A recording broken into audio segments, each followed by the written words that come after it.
Vital supplies of food and medicine loaded, we take off in a Sri Lankan Air Force helicopter from Ratmalana Air Base in the early morning. Below us, vast areas of the countryside remain underwater.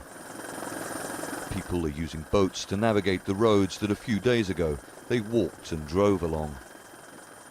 These are the worst floods to hit Sri Lanka in almost 15 years. Around 500,000 people have been affected, more than 150 killed and many more still missing.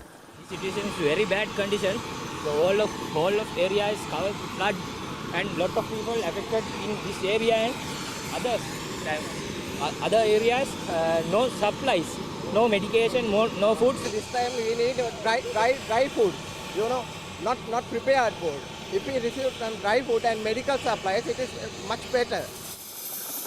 After dropping off supplies, we take off again. Many people were swept away when the sides of mountains collapsed on their homes. Although the floods have subsided in this area in the last day or so, you can still see some of the landslides. You can see how the roads have been cut off. That means that many of the villages in this area are cut off. So the elderly, the sick and the infirm are relying on military helicopters like this one in order to be taken to hospitals for medical treatment. In the last 2 days alone, the Air Force has flown more than 200 sorties into areas like this. The ambulance carrying this elderly man and woman can drive no further because a landslide has blocked the road. Terrified but relieved to be rescued, they are helped into the helicopter.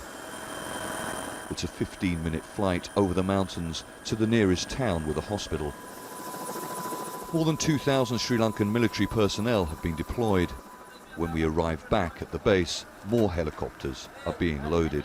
The Army and the Navy are working hard, they are fully committed to this task, so they are getting to places. We are assisting them to access areas that are not accessible readily, but the work is going on. It's going to take some time. More rain is expected.